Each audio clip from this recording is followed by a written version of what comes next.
get started, shall we?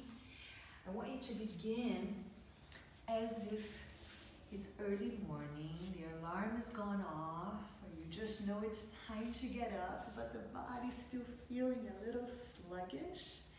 So you are there in your bed with your pillow under your head. So I'm going to invite you to just envision all this. Of course, we'll remove the pillow from under your head and stretch your arms and legs out. So you are here already imagining yourselves standing in Tadasana, in mountain pose, with your feet well planted onto the ground. And here, because you have the ground underneath you, or maybe your bed, you can use that support to send the thigh muscles more into those femur bones. So send them down to lengthen the spine more. As you then reach the arms back, but reaching the arms back without crunching up the neck. So the shoulder blades, envision where they are and just really send them into their place, and then from the shoulder blades reach out through your fingertips. That's it. Breathe. Notice if one side's a little stronger than the other, more connected, so then go ahead and give your attention to the other side. Like I need to physically open up my right side a little bit more so that it feels even, or feels like it's a full participant, as is the left side. And for you, maybe something different. And then from here, I'm going to ask you to take the right knee into your chest, and then bring that calf, like the medius part of your calf muscle, I want you to grab onto that with both hands and encourage it to move down. And as you encourage it to move down, lift the foot up, up. So the foot is lifting as the calf muscles and the shin bone are moving down towards you. Breathe here.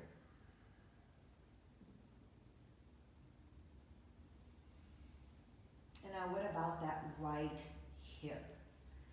It tends to want to move up, right? So go ahead and push that hip down, down, down. And then from here, release that leg. Grab a hold of your strap, if you have one, and make your strap as long. So if you have the loop there, right, I want you to make the strap as long as the length of your leg. Okay, so for me, it takes this entire strap. Maybe you have a slightly longer one. And I'm going to turn so that you see my right side better. You just stay right as you are. And what we want here is to have the buckle of the strap to the outside of the hip. So go ahead and take that right leg through.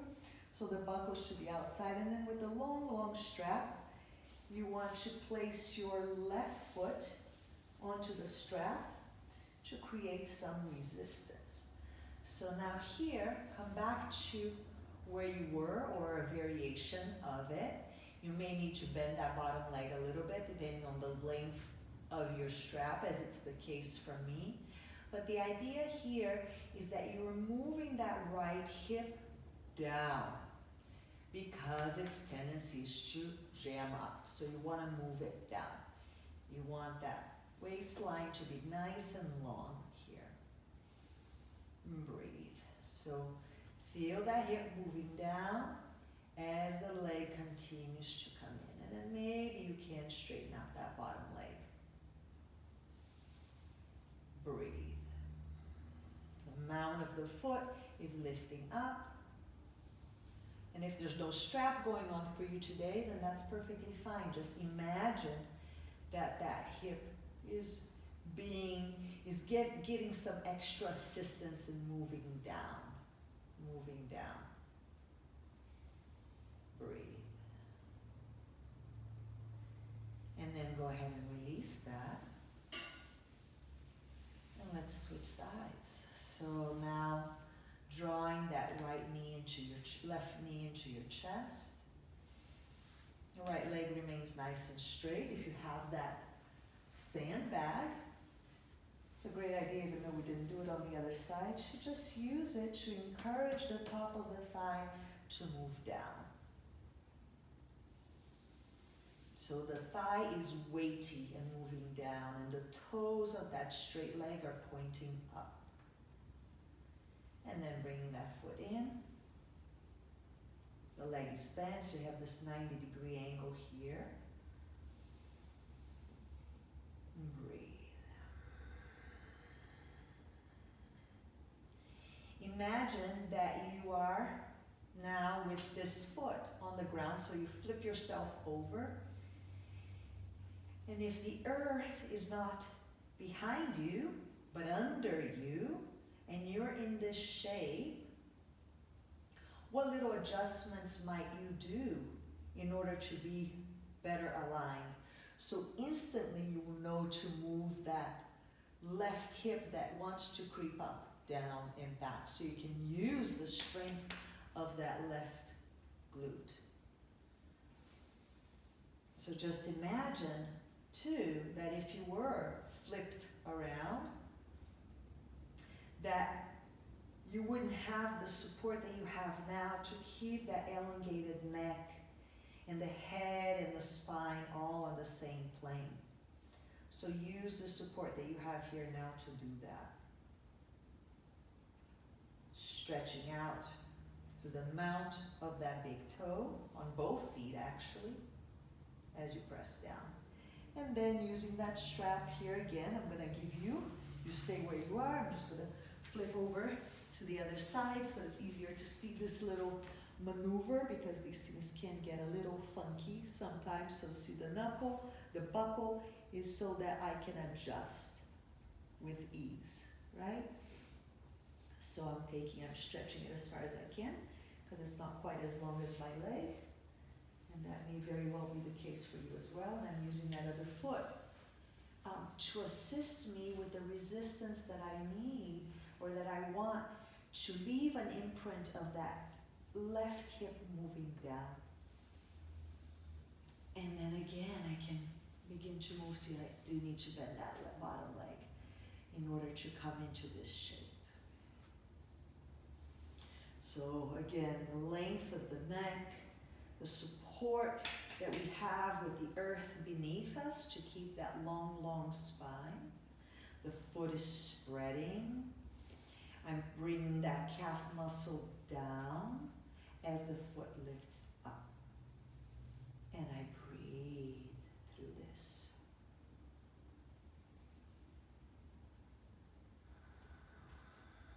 And maybe just drawing the knee in to the chest, which we'll do later standing. And here too, you want to make sure that that left hip is not creeping up, but it's going down as we have the assistance of the strap here to do this. And then go ahead and release. And just feel the earth again. So now the body's starting to wake up a little, right? So maybe you're not so sleepy in bed anymore. Although I recommend doing all of this off of your bed. Just rolling out of bed and having a yoga mat right there for you. That would be lovely. Or a blanket. So that the surface underneath you is hard. Now we're going to shorten the belt so that it's just a little bit wider than the shoulders, the widest part of the shoulders, okay? And then from here,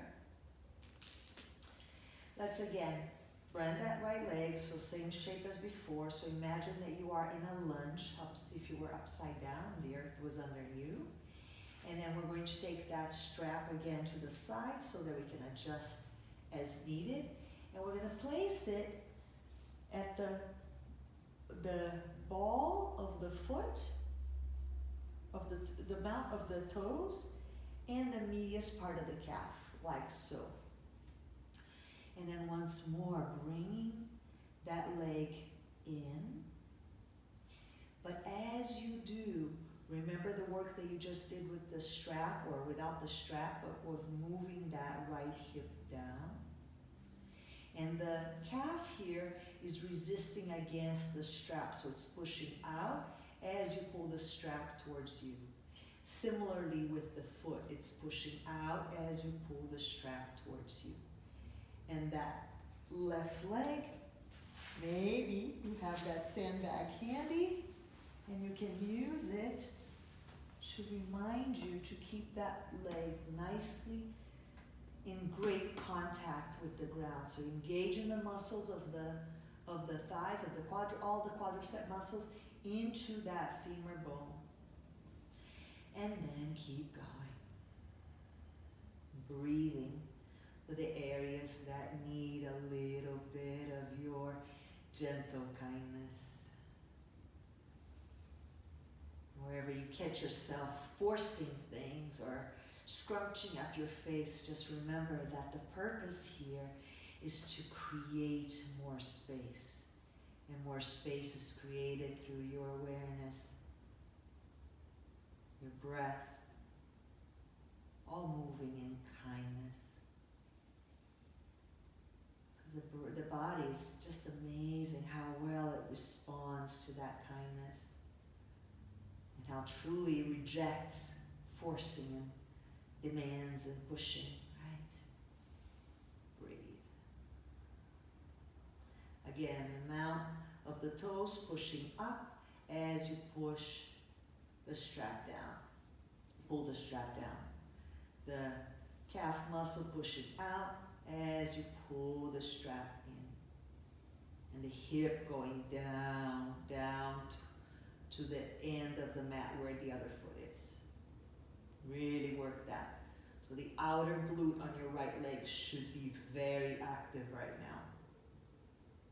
And when you're ready, release that. That leg should feel a lot more grounded and stable. And then let's go ahead and take the sandbag to the other side if there's one. And then again, that 90-degree angle. So imagining yourself in a lunge, which we're going to go into later, without having that support of the ground beneath you, behind you. So take advantage of it now to remind you how to align yourself in this shape. It's the shape that you need for your Virabhadrasana 1. It's also the shape that you need for your Virabhadrasana 2. So right, the warrior 3, your warrior 3 shape is right here, the back leg, the spine, yeah, and my right arm, and then the left leg would be straight, right? So this is your warrior 3 shape right here. Breathe. So again, left hip, encourage it to move down. You can even take your thumb and the fingers right into the crease of the hip and encourage it to push down. That's perfectly fine. Breathe into that. So you're rotating the hip out. And then again, the calf muscle, moving it or resisting the strap. And the mounts of the toes, again, resisting the strap. And in that resistance, with each breath, you are looking to soften any tendencies of gripping. And really, by simply focusing on each breath, completing itself, each next breath allowing itself to move in, you naturally begin to take care of that.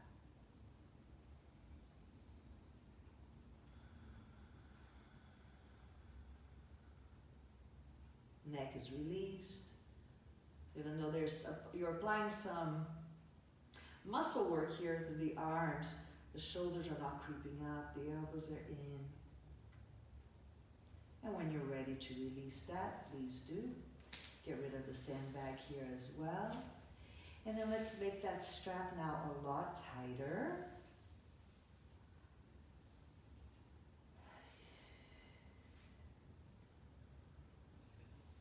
This much. Just enough to get both of your calves together inside the loop, like so. Yeah? And then from here, take your hands underneath your tush to create some good length there for the lower spine. Utkatasana, chair pose, is going to be our transition pose from Virabhadrasana 1 to 3 and back and forth. So this is a wonderful way to envision yourselves or to position yourselves in that shape, envisioning that you have the earth behind your back, as you actually literally have right now, to lengthen yourself. And you have the strap between your shins to resist up against so that you can work more through those outer glutes and so that you can encourage those thighs to really move back. We're also going to do this with Adho Mukha Svanasana, a downward facing dog with bent legs. So the spine is releasing out of the legs. Breathe. So everything should feel quite active here. The lumbar spine is really spreading out into the ground, so the navel is drawing in. Make sure that the thighs are not too close, 90 degree. And when you've had enough, probably have had enough by now, go ahead and release that. And let's just do a few spinal rolls here. Maybe from the spinal roll you come into a squat. And maybe you even come into standing. And however you want to find yourself in the standing pose. As you come into Tadasana,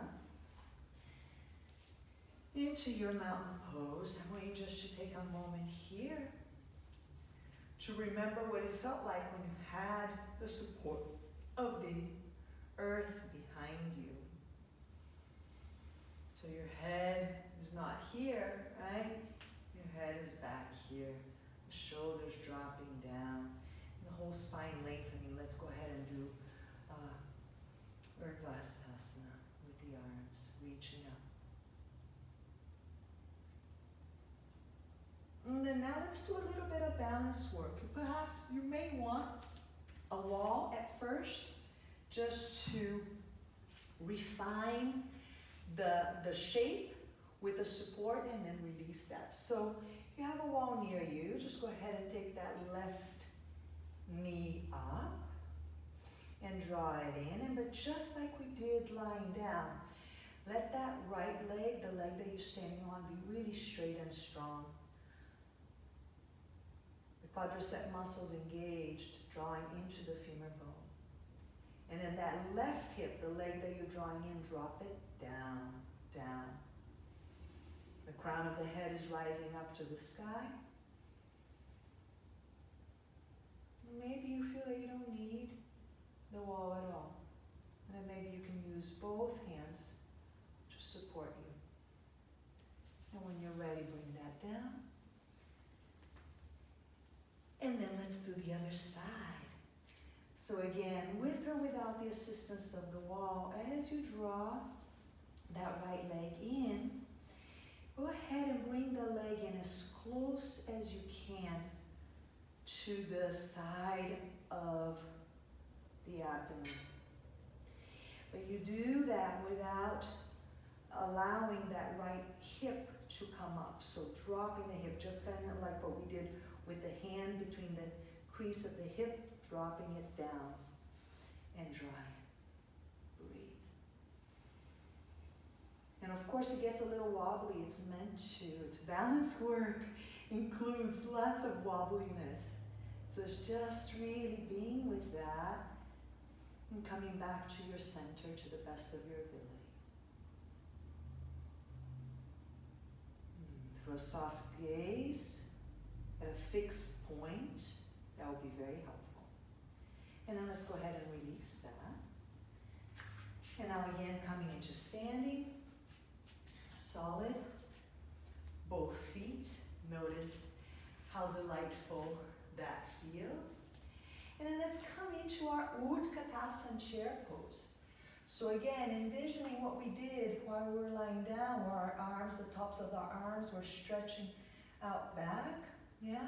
The whole spine, nice and long. For the purposes of where we'll be going soon, which will be a modified Adho Mukha Svanasana, downward facing dog, palms face forward and pretend you have the earth now underneath you and push into that to lengthen more through the arms and torso, and to find that connection, the arms and torso, as you lean back into those hips. And then from here, the palms face each other, and you lunge that left leg back. So here is your first modified warrior 3. The back leg, the torso, and the arms are all in one plane, or at least you're doing your best to move it in the direction of that. And then warrior 1. So we'll keep the back heel lifted for this warrior 1 so that we can really find ourselves in that freedom of the whole spine lifting up off of those stable, even hips. But do work that back leg strong, and do come down deep and low onto that front leg.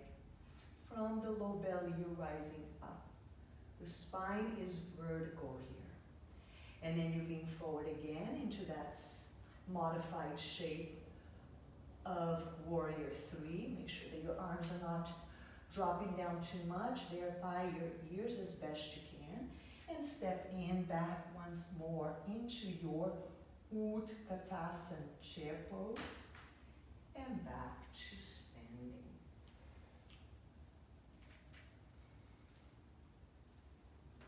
And just notice the power in this pose. To ground, to rejuvenate, to restore you with its strength. You can use it anytime. And then back to Utkatasana again, chair pose. And so here, remembering that strap between the legs and how we use that strap to push out so that we can activate more through the glutes. Yeah? If the arms don't feel accessible, if they feel here restricted on your shoulders, let go of the arms. Just really focus on the engagement of the legs to free up the spine. That's the game that we are playing here. That's what allows us to create those poses with integrity, even if modified. Yeah. So leaning back more. There should be less on your knees and a lot more in the muscles that can support it. And then stepping that right leg back. Again, we come into that modified Virabhadrasana 3. So that back leg, from the inner heel of that back leg, all the way through your fingertips. Everything is active, engaged, and supporting the balance. And then from there, warrior 1. So the spine is vertical, you're not going into a back bend. The only variation here with the warrior 1 is that we have the back heel up. And we're doing that so that the hips can be more stable, so that you can really lift and rise. Back through warrior 3. And step in. Utkatasana. Into Tadasana.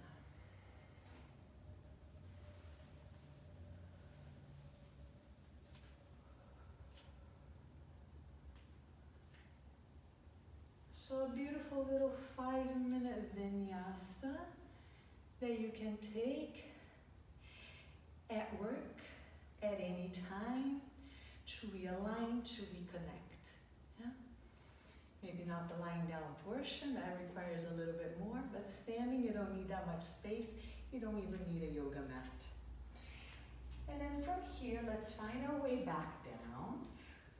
So Utkatasana is a great shape for us to move in that direction. If you have that block handy, you can use it here to support more of that engagement of the back of the legs.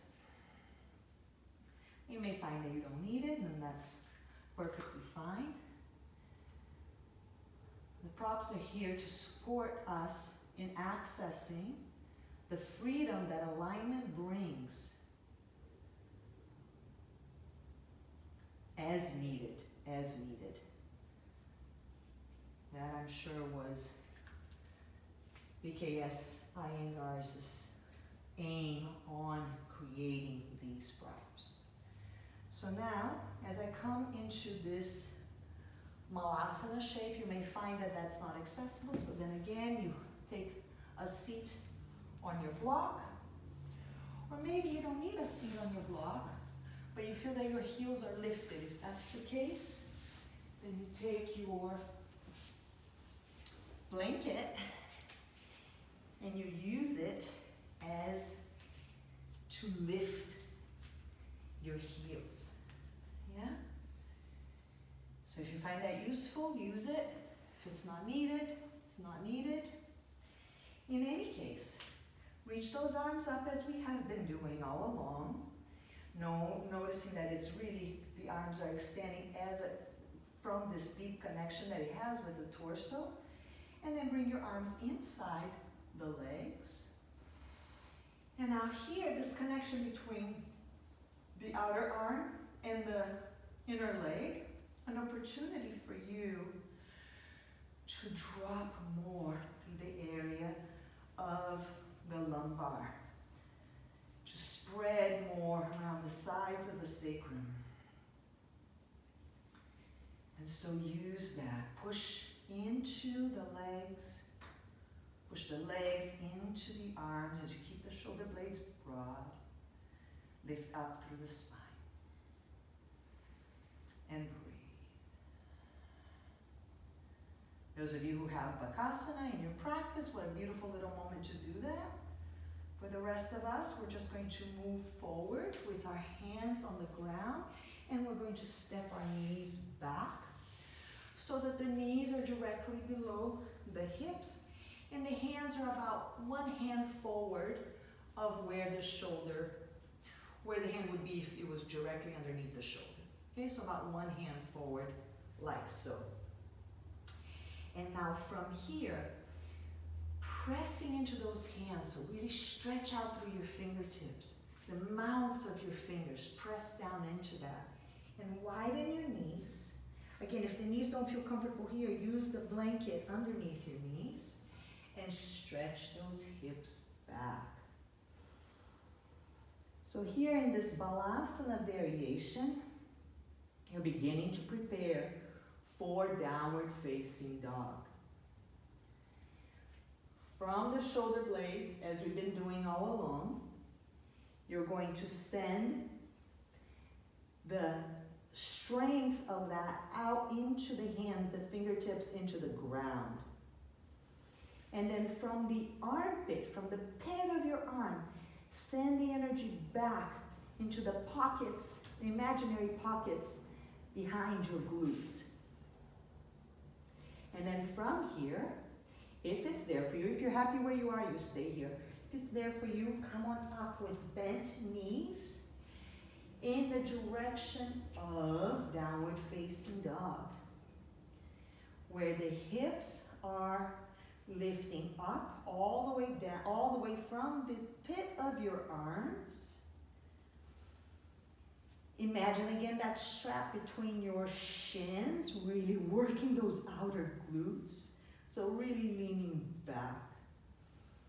And then from the tops of the shoulders, stretching forward through your fingertips.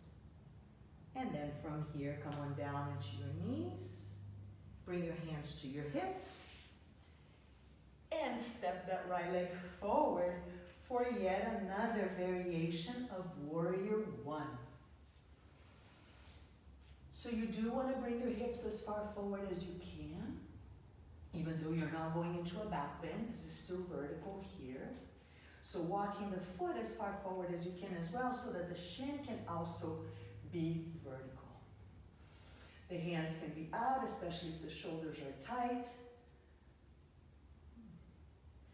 From the base of your spine, you are lifting, lifting, lifting straight up.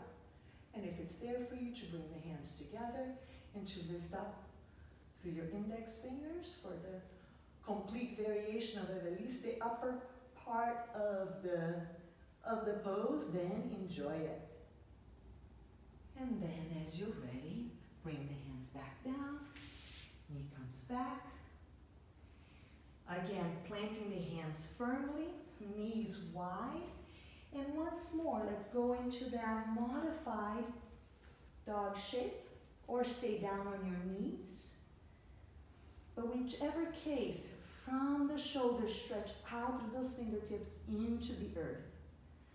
From the armpits, lengthen out back into your imaginary pockets. Imaginary pockets in your pants, yes? Really lengthening through the hips.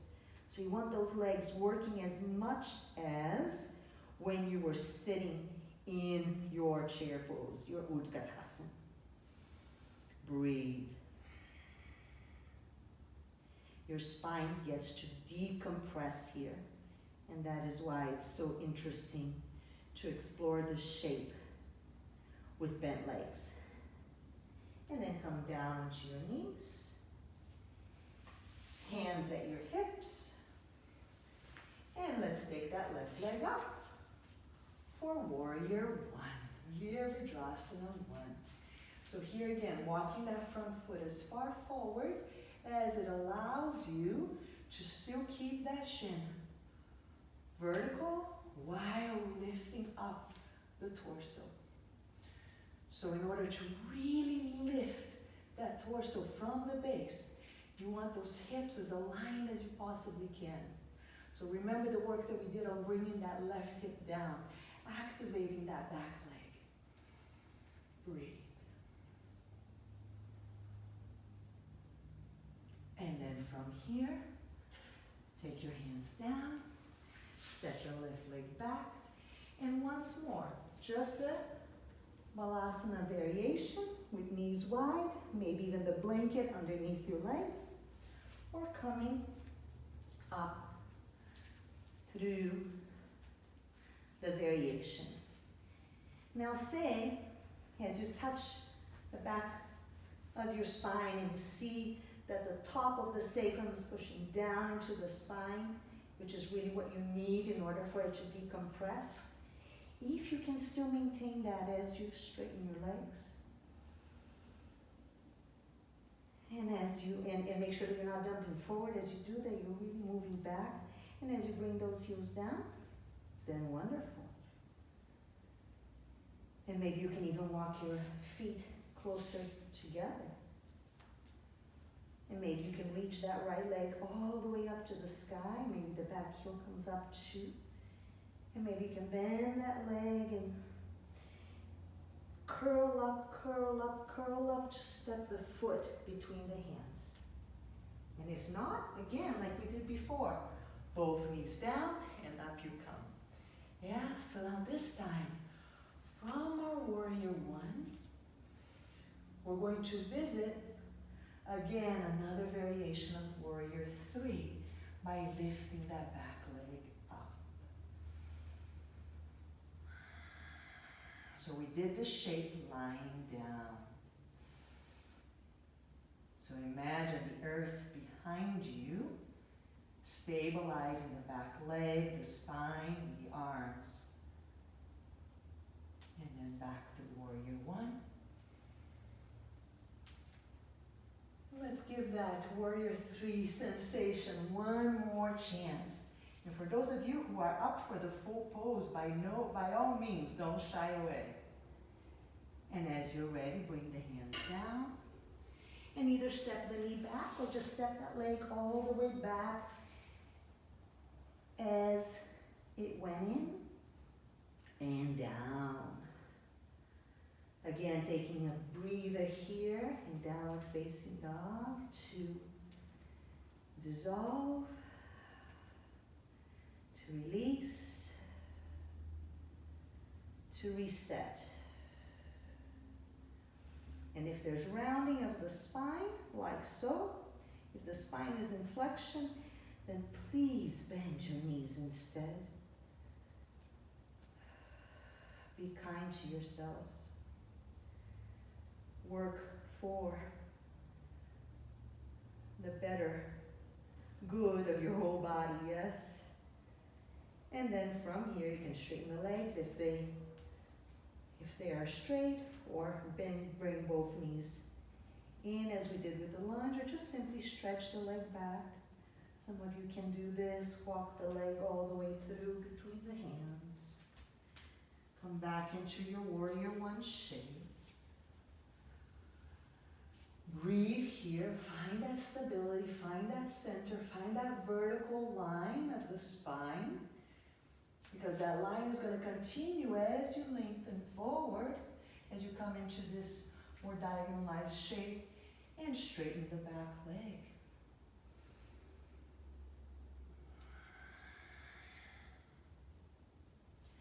The front hip needs to go down. The back leg needs to lift up towards the sky. Imagine you have the earth behind you. And then back through warrior one for a moment. Now you get to give yourselves a chance to explore that shape once more. Lengthening forward and breathing. Ease through your eyes. The gaze is soft but at a fixed point. The bottom hip is dropping. The back leg is strong. And when you're ready, bring the hands down. Either step that left knee back into the lunge and then kneeling, or take it all the way back as one unit and down. And here again, legs out wide. Bend those knees. And an active balasana, the arms staying forward. Breathe.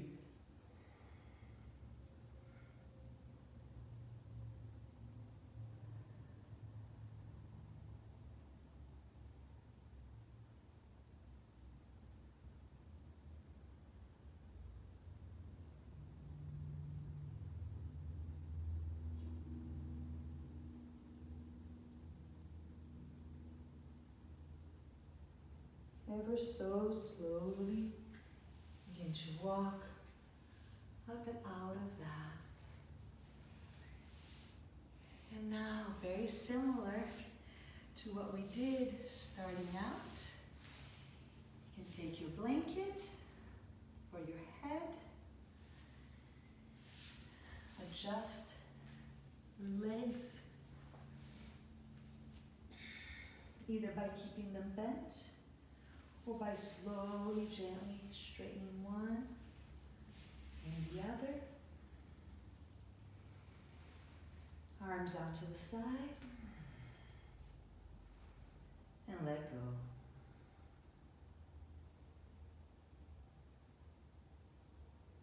Let go.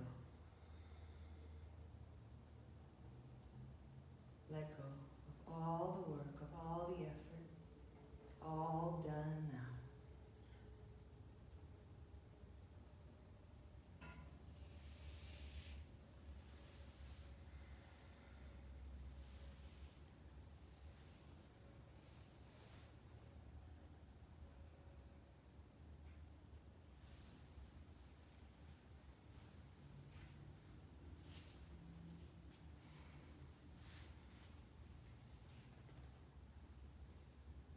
Give yourselves at least 5 minutes for a good Shavasana.